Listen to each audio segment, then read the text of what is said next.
For some upbeat banner, plenty of laughs, and a whole lot of love for the game and our team.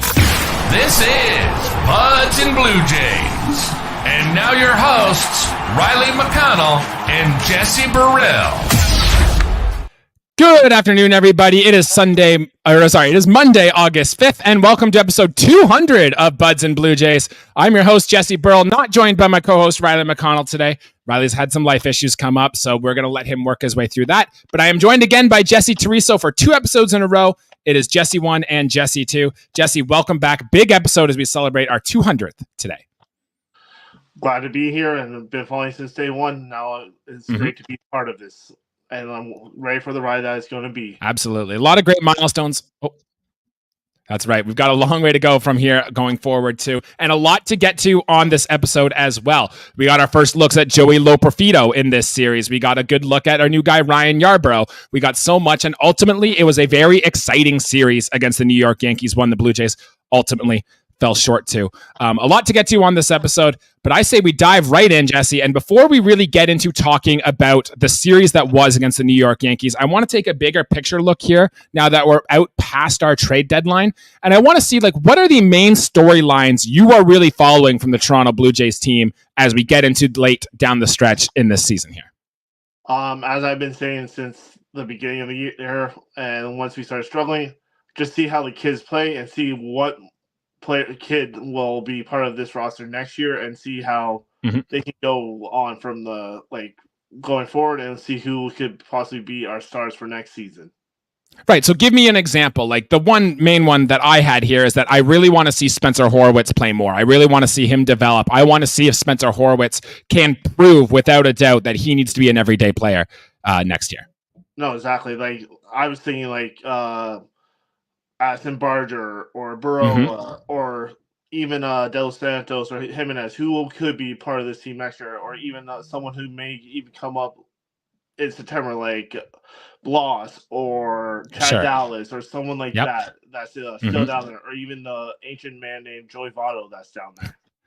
Sure, I really don't know if Joey Votto is part of the let the kids play movement, but he is definitely a storyline to watch for, and I will touch on a little bit on Joey Votto as we get later into this episode. Some more things, though, from what I want to see going into the next season is your main point exactly. What do we have? And I had 3 guys specifically. Stuart Baroa was one of them. Addison Barger is another. And Davis Schneider, who we're going to do a whole segment on Davis Schneider a little later, so we'll dive into him then. But I think those 3 players specifically, if you're John Schneider and you want to show what you have for the next season coming forward, you really need to let these guys play as much as they can down the stretch, get that experience so you know what you have going into the offseason and into next season.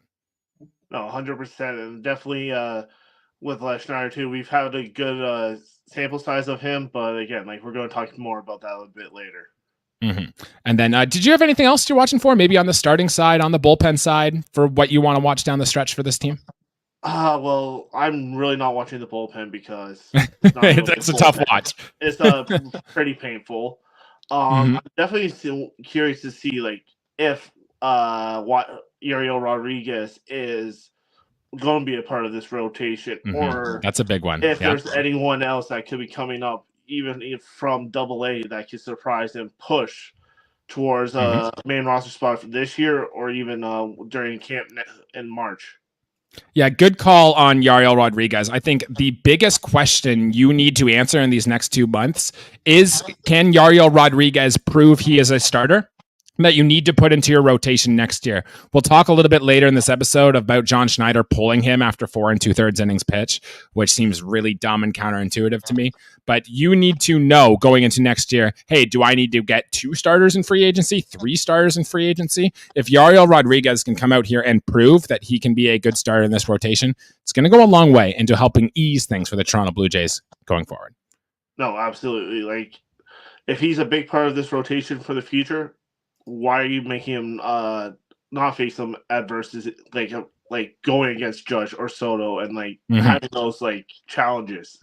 Because if he can't handle that, then is he just going to be a middle reliever?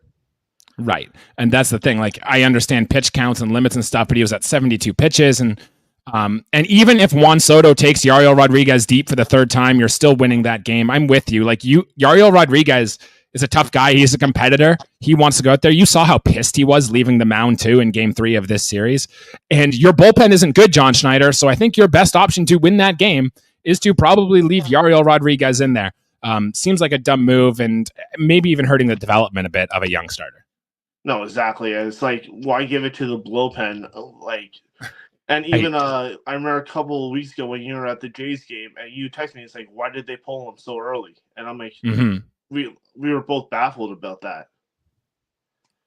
Right. Like, this is the time. Don't you want to see him get out, get stretched out, get going so he's ready for an even bigger workload next season? Just seems a little peculiar with me of Yariel Rodriguez. And then I had one more thing. One more thing I am watching like a hawk. Well, I guess maybe two. One, can Vladimir Guerrero Jr. continue this insane streak as he goes into next season, which would be great. But the main one here is actually with George Springer, because he's really had a tale of 2 seasons so far. The first 3, 4, 5 months of George Springer have been downright awful. And then he picked it up lately. He's been a little better. Not so much in this series, but I really want to see what the rest of the season looks like from George Springer. Can he prove that he is not over the hill, right? Can we prove that he is still going to be even a league average bat for this team going forward? Can he still play a good defensive right field? Because if he is not a 0 in your lineup and he can at least provide a little something next season, again, it'll go into a helping what the Blue Jays' plans are this offseason, whether or not we need a new outfielder or Barger gets a full-time spot in right field. So those are my 5 things I am watching from the Toronto Blue Jays as we get into next season. Yeah, I definitely agree with all those, especially the George Springer one. It's like, is he going to now become a DH? Which we in last episode, it's nice to have that option to go, multiple players in the DH spot instead of just one specific player. Right. And also, if we have to now rely on a Baroa or Barger to be our everyday right fielder, or even someone out of the market that could possibly we might have to sign to play there. Right. And getting that answer from what George Springer does in these next 2 months is going to go a long way to what is going to be a very busy offseason for the Toronto Blue Jays. So if that's just one less thing you can cross off the list that you don't have to worry about, I think that's a very good sign. But anyways, Jesse, let's get into this series with the New York Yankees here. It is done. We do not see the Yankees anymore, I believe, for the rest of the season. And with their win in Game 3, the Yankees took the season series against us, and they took this series overall against the Toronto Blue Jays. Without a doubt, give me your player of the series for the Toronto Blue Jays. I would definitely. I have 2 that it's like 1A and 1B. It would be Vladdy, of course, which is the easy answer. But for me, it's definitely Ernie Clement. Like he's showing that he is not just a role player or a bench player. Like he is showing that he can be the leader because he really is one of the older players on the roster, even though he's part of the kids as we call them. Yeah, we'll touch about Vlad a little bit here, but I want to dive into Ernie Clement a little bit too. He's slowly on the season. I think he's got like a mid 700s OPS, but he rarely strikes out. You know, has been good. He led the Blue Jays in RBIs this series. He even stole 2 bags. Like, I know the power's not there and the upside doesn't scream extremely high for Ernie Clement, but could you make the argument that going into spring training next year that Ernie Clement is your starting third baseman, or do you want to aim a little higher than that? I definitely could say he's going to be on the roster at third base, unless he's traded. But yes. Third base, maybe not, because I could actually for me. I know we have Horwitz playing second and other that, but I can really see him being I'm going back in the day for the Jays, like Aaron Hill, who started at third, but then gets moved to second and becomes like an all-star and predominant member of the kid Jays. I'll call them all the kids that we're going to have there, and then we can have that spot open for possibly converting Vladdy back to third and then having Horwitz at first, or we have that spot open for McAdoo when he's ready, or even Barger. And Barger is in right. So there's third base. We have a lot of options. So I can see Clement moving to the right side of the diamond instead of the left. Yeah, they've got more work to do still. And going into the offseason, I would expect the Jays to try to do something at their third base spot because this team needs more power.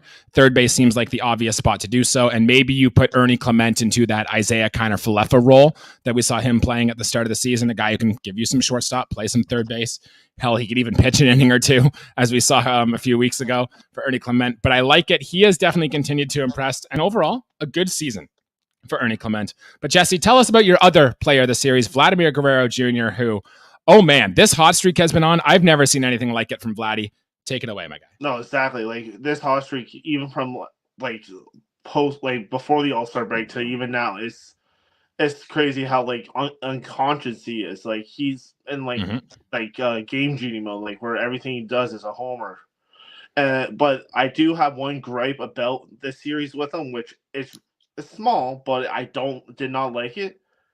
In Game 3, when he attempted to steal third with no outs, yes, after hitting a leadoff double, when Garrett Cole was on the ropes and struggling with his command, and after giving up 2 runs the inning prior to our bottom of our lineup, you just took a scoring opportunity away for a something that didn't need to be done. I don't know if it was on his own or if Faveless told him to do it or what, but that was the dumbest thing you could have done in that situation when you have the reigning Cy Young. Yes, he's not the same Garrett Cole.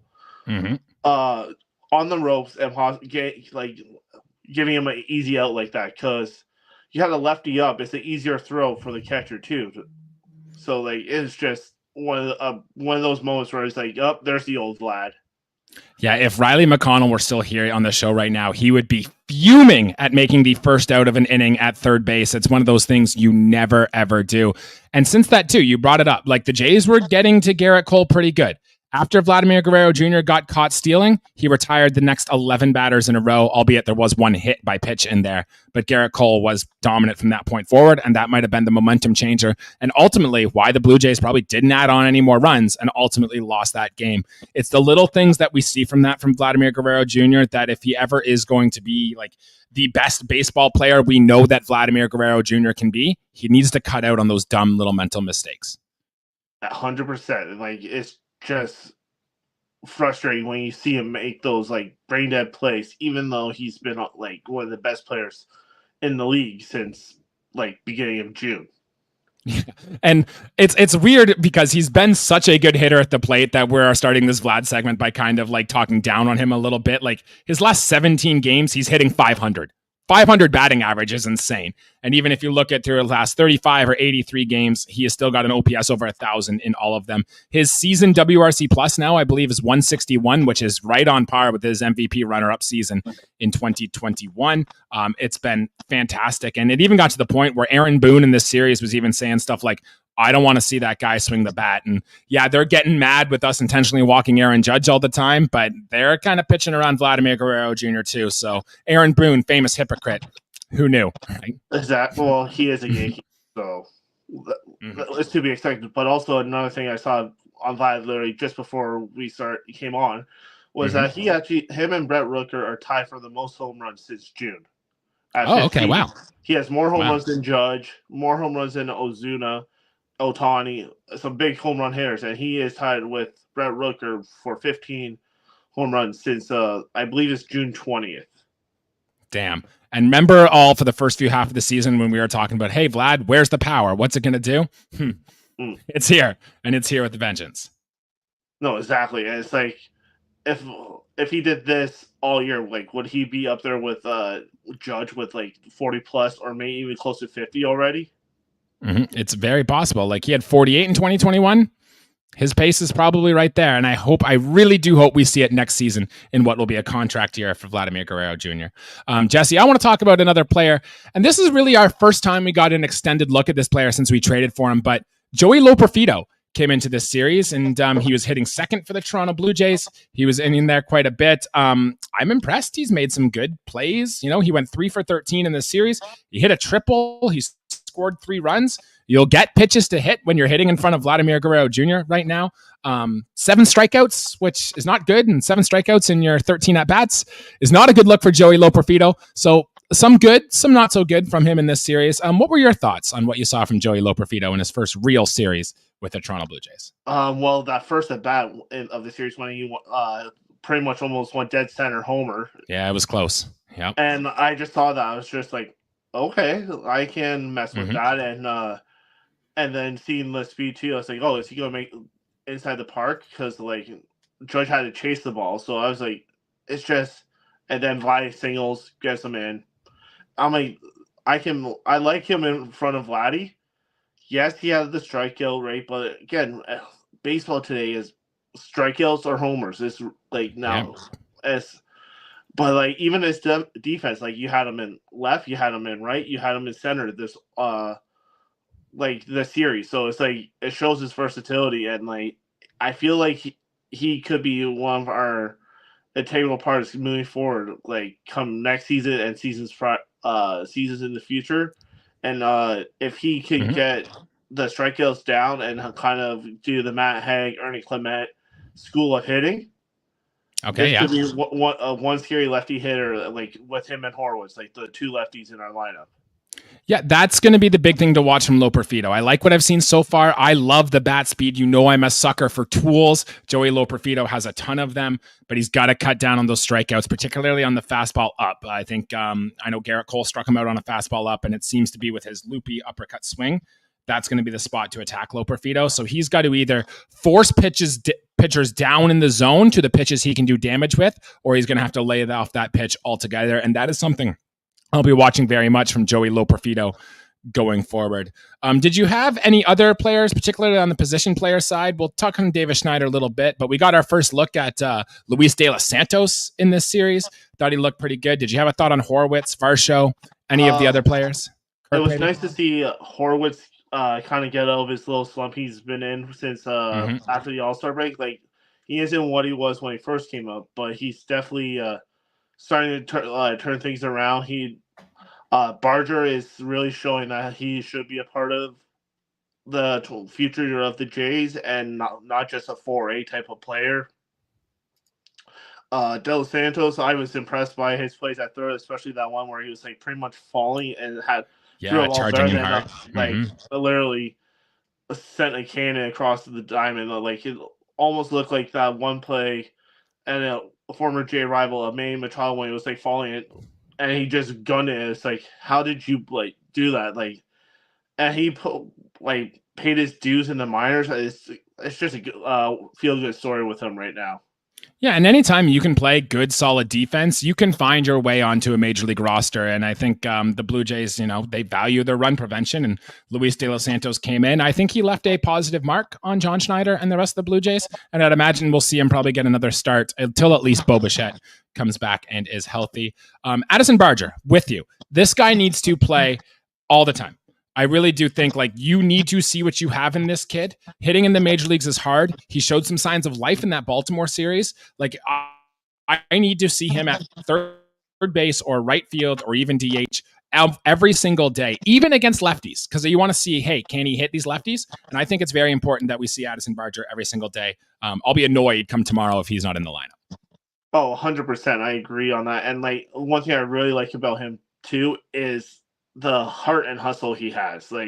Varsho has it, and it's just so seeing how hard he goes out of the box, even for his swings. That just he doesn't let anything slow him down. He's one of my favorite young kids to watch for the Jays, and he's only played in 28 games. Yes, the first call up wasn't the greatest, but I think he's now figuring out what he has to do to be successful in the majors, and I'm excited to see what he's going to do. And like you said, he needs to play every day.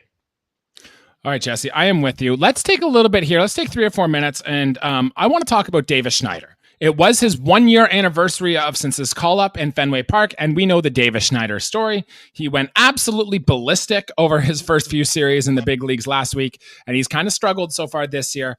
Overall, his numbers over the course of one full season, he's got 2.2 WAR according to Baseball Reference, but he's hitting 231, 334, and 440, 18 home runs.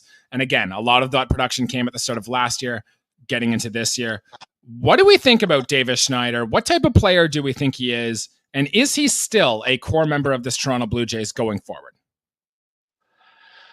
I don't think he's a core member. I know that hurts you because you really do. I know you really like him. He's got a lot of fans out there. And I don't think he's a core member. I feel like he'll be a bench bat where, like, I feel like he'll be more a situational player. But one way I feel like he could become that core member again and, like, key integral part. And people might disagree on this, but you got to send him back down to Buffalo to find himself again. I think so, eh? Kind of like what they did with, like, Teo, Lourdes, yep, to name a few of the past where they were lost. And I feel like one thing that's been affecting him is, like, he doesn't know where he's playing, too, because he's been all over.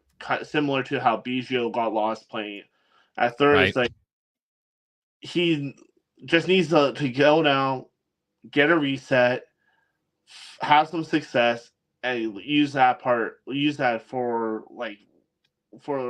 him to come back up in September as a call-up and just be the Babe Schneider we saw 1 year ago this week. I think that's a great call, my guy, because, like, look, Davis Schneider, we've told the story. He's always been a streaky hitter, right? But, you know, he doesn't have the streaks right now. Since the last time he hit a home run, which was June 22nd against Cleveland, he's got a 483 OPS. That simply is not a major league caliber hitter. And it's going to suck because we know the type of runs Davis Schneider can go on. What he did at the end of last season when he first got his call-up single-handedly carried the Toronto Blue Jays to a significant amount of runs, but he's just got way too many strikeouts. He's not even walking as much as you'd like to see Davis Schneider do. I think you just need to find something to spark the confidence, get him going, because we know when Davis Schneider is on, he can be one of those players that can single-handedly raise your team to the next level. So we got to do whatever we can, I think, to find it. But I'm with you. He's not the untouchable player anymore we maybe thought he once was at the start of the season. He's not this guy that's going to be a superstar. I don't think, he's ever going to be a 4 to 5 win player. But I think you're right. Give this guy some consistency. Tell him what he's going to do so he can just spend all of his mental energy getting that swing back. And I'm with you on that. No, absolutely. And now, like, with the trade to bring Loperfido in and then seeing the rise of Horowitz and Barter and all the other kids, he's lost his spot. Like, he's kind of been down the totem pole now in, like, the depth charts in all those positions. So it's like, I know for me, like, if I'm seeing this, I want to feel like that success and all that again and find it any way I can, even if I have to go to AAA and just be that dominant guy and just then bring that attitude back to the majors. It's a good idea. And I know if that move does come across the timeline, a lot of Jays fans are not going to be happy. But Jesse, I think I'm with you. I really do think that might be the appropriate move of what we do next with Davis Schneider. All right, man. Ready to talk some pitching? Let's go. That's the sigh you want to hear when you talk Blue Jays starting pitching. We did already touch a little bit about Yarbourough Rodriguez in the start of this series. He did get pulled after 4 2/3 scoreless innings pitched. We wanted to see him pitch a little more. We've kind of already touched on that. Go back and listen to that if you want to hear more on Yarbourough. He did struggle to throw strikes early, but then bounced back. I think he threw 62% of his pitches for strikes. So overall, not too bad. Did allow a lot of base runners, but hey, no earned runs, and that's what matters. The other two pitchers in this series, Jesse, Kevin Gausman, 4 2/3, 8 hits allowed, 2 home runs allowed, 4 earned runs, 3 walks, only struck out 2. Not a great start for Kevin Gausman. I don't think he looked that sharp at all. And Jose Barrios, man, I almost despise the days I'm free to sit down and I'm able to watch a Blue Jays start now just to look and see, oh, it's Jose Barrios on the mound right now, because it has been dreadful to watch this guy. 5 innings in this one. He did get 6 strikeouts, so I wanted to see that, so that is good. But again, he walked 3, 7 hits, 10 base runners in his 5 innings pitch, 3 more home runs, 5 earned runs. I am so worried about Jose Barrios, man. I really do not think that he has it in the tank anymore. Like, I'm genuinely worried about the long term of him. Gausman, not so much, but again, it's not good with him either. So do you have a thought on those other 2 pitchers, Gausman and Barrios? Like, both of them are, like, scaring me now because we invested so much money in them, and we still have them for, I believe, 2 and 3 more years. I could be mistaken. It could be somewhere around there. There's an opt-out in there. It gets weird, yeah, all those weird things you can do with contracts.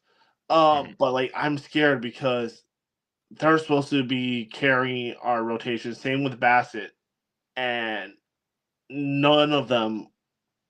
If we were in a playoff position, I would start in any wild card game. Like I couldn't trust them. Yeah. It's like, and that's this thing that's terrifying me now for the future. It's like if they're not who they have been, what are they going to do? Like, right.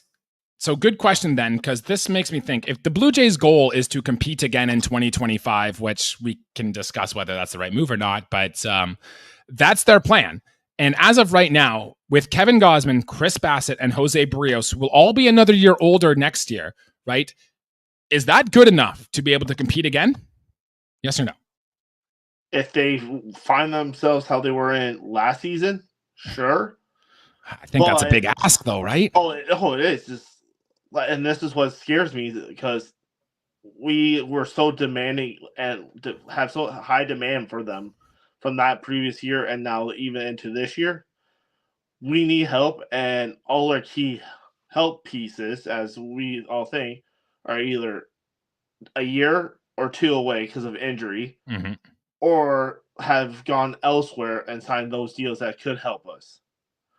Yeah, it's a very underrated story that we'll touch on into the offseason, but I am genuinely worried about the Toronto Blue Jays starting pitching depth and plan going forward, because even if you're relying on guys like Bowden Francis to jump in your rotation, there's not game-changing upside in there. Even Jake Bloss, at his best, if he comes in here and shows he can dominate, a lot of scouts only really have him as a number 2, number 3 type. Like, you know, it's just, where's that impact guy coming from, right? And like, even the craziness I've been hearing on other shows and like on the internet saying that Trey Savage could debut in September. I'm like, he won't, but and I'm thinking that's the craziest. I'm like, he's good, sure, but I don't think I wouldn't consider him a Paul Skeens. If he was, he would have gone first overall.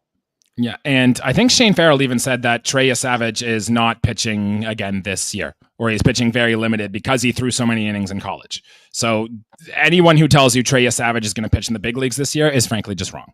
Oh no, I 100% agree. Like, and like, even then when we're talking about the draft, I had my concerns about him, and it's like I don't see him as a future ace because he's like, again, it's like he's an older prospect, kind of like the Manoah when we drafted him out of West Virginia when it was Manoah's draft.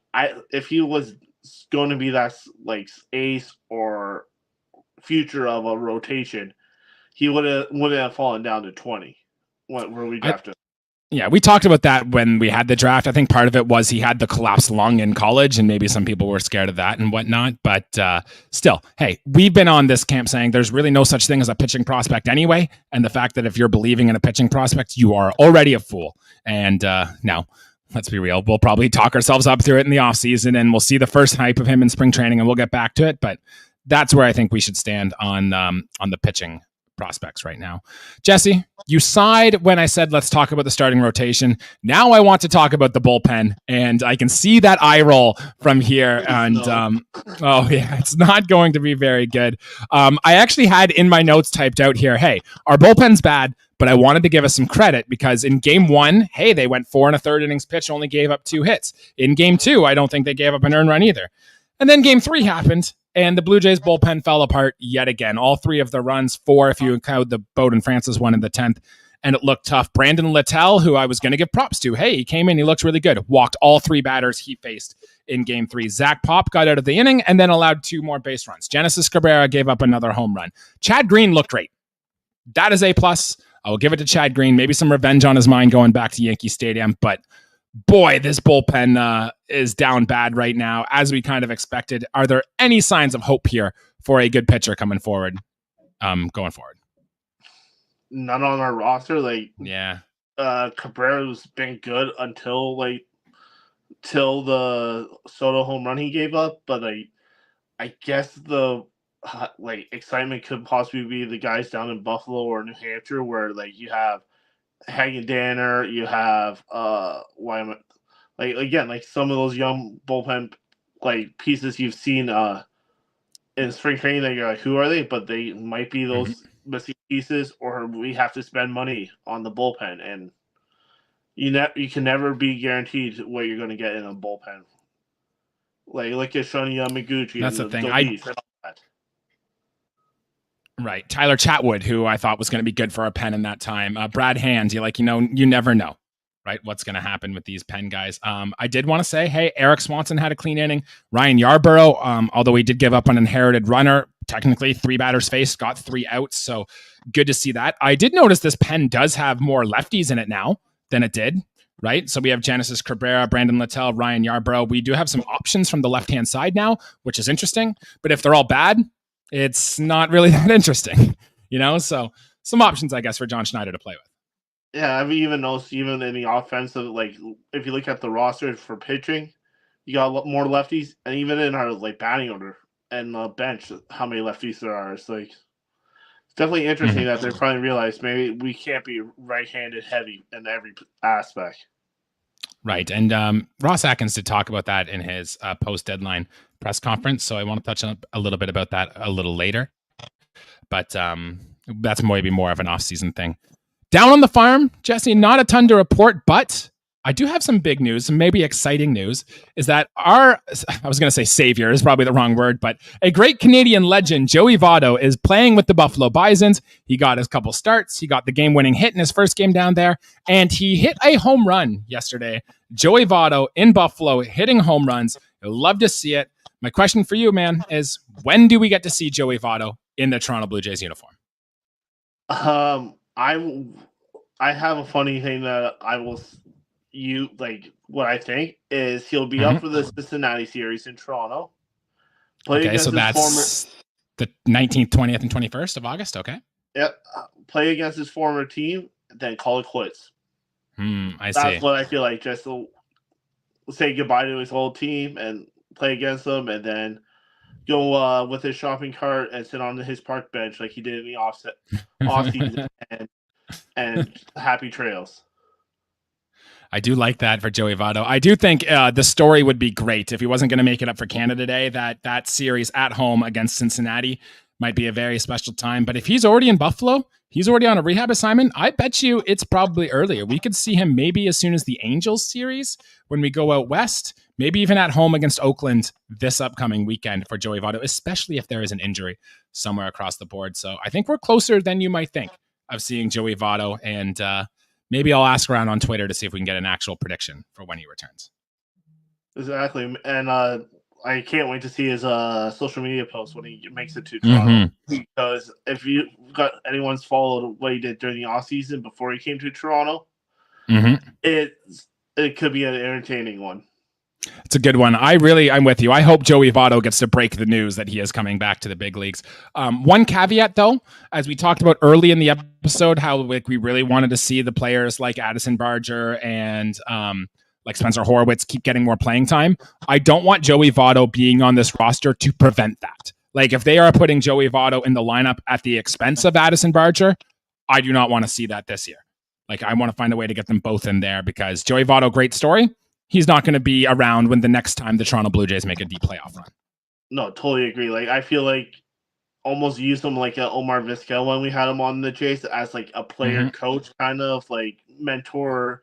Sure. With Barger and all those young kids that we have, and just show them like what it takes or understand their kind of mindset in those situations and how they feel about it.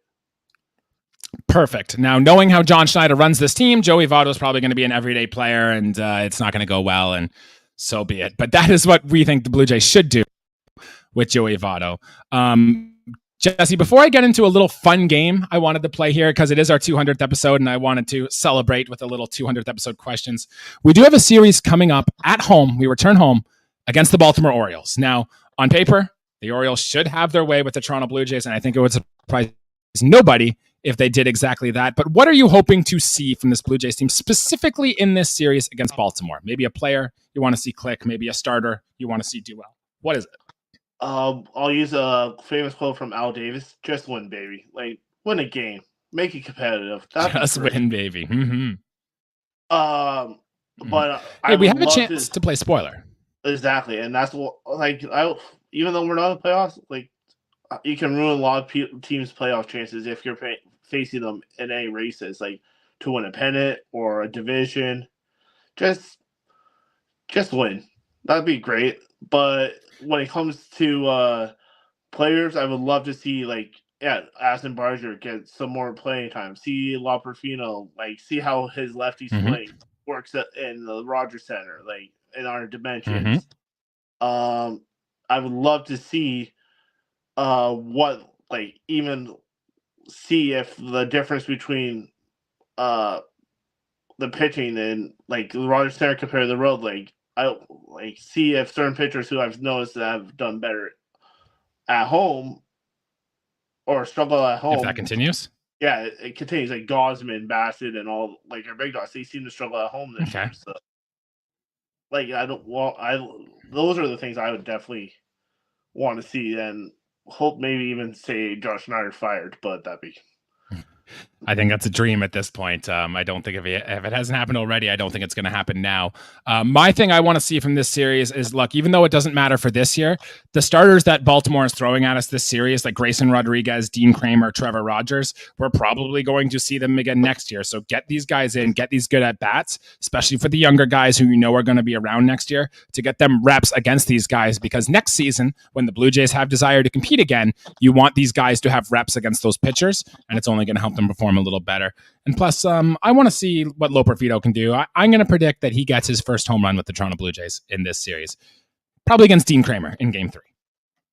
I like that, and if I think it'd be kind of cool for his first home run as a Jay, even in the first game, it'd be a nice little ninth inning walk off.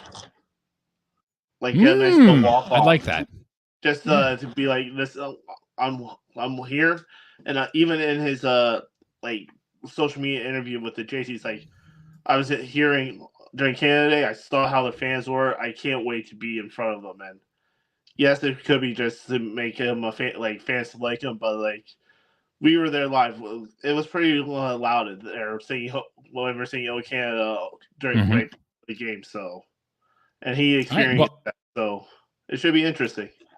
Well, I like that call. It's some good stuff from Joey Loperfido. Hoping we see him and get off to a bang in this series starting against Baltimore. All right, Jesse, it's our 200th episode. And to celebrate our 200th episode, I've got a little game I want to play here. And you killed it on our last episode with the Blue Jays trade deadline trivia I threw at you. So the fact that you were good at that means you're probably going to have some success in this. And this one is basically just a number, which is higher. The amount of Buds and Blue Jays episodes we have done, which is 200, spoiler, or the random Blue Jays stat I'm going to throw at you, and you're going to tell me which number is higher. You got it. Oh boy, a lot of pressure now after last week.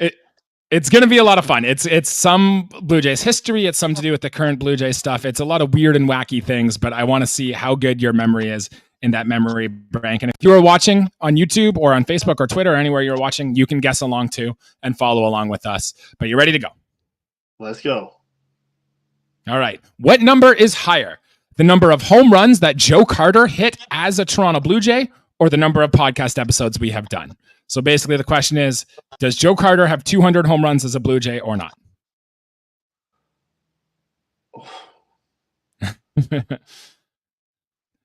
Makes you think about it, doesn't it? We have more episodes if I'm looking at thinking of. Is that your final answer? Lock it in, baby. It's incorrect. No perfect score for you. According to Baseball Reference, Joe Carter has 203 home runs as a Toronto Blue Jay, including a pretty big one in the World Series. And I think those were just counting regular season's home runs for Joe Carter. Had to start there. This next one is similar, but now we move to the base paths. And which number is higher? The number of podcast episodes we have done here, or the number of stolen bases Damaso Garcia has in his Blue Jays career? And we're going way back. So stolen bags for Garcia. Did he hit 200 as a Blue Jay? I think we're higher. Would you like to lock that in? I'll lock it in. Ding, ding, ding. You nailed it, my guy. Good guess. It was 194 for Damaso Garcia. So congratulations. You've got that one right. My next three, because I have three more. These are more recent Toronto Blue Jays ones. So we've done the Blue Jays from the history. Now we're going to go up to the mid 2000s and this one. And this is, I just got a fact check to make sure, but this is 2009 to But the number of extra base hits, I believe it's Randall Grichuk had in his Blue Jays career. Is it more or less than the number of episodes we've done? And just let me confirm this before I give you the answer. But go ahead and ponder it. Can I get a time frame just so I can then think of the seasons? It was, well, when Randall Grichuk was a Blue Jay. So we acquired him in what, 2014, was it? Something like that. And then his whole Blue Jays career, how many extra base hits did he hit? Okay. I'm going to say under. Could be wrong on that year we got Grichuk. It all blends together. Oh, I believe it's over, but I'm just looking this up now. Baseball Reference is not the fastest for me at the moment. Control F, extra base hits. This makes for some great podcasting right now. Oh yeah. Hey, we're live. Randall Grichuk is that's 192 for Randall Grichuk, so he's not quite there. Do you know who's next on the list in Blue Jays extra base hits, right above Randall Grichuk? I want to say he's still playing in the big leagues this season. He's on the Angels now, I believe. Kevin Pillar. Kevin Pillar has 218 extra base hits as a Toronto Blue Jay, right in the mix with Justin Smoke and Josh Donaldson, and right ahead of Pat Borders. So some nice Blue Jays names on that list if you wanted to remember some guys.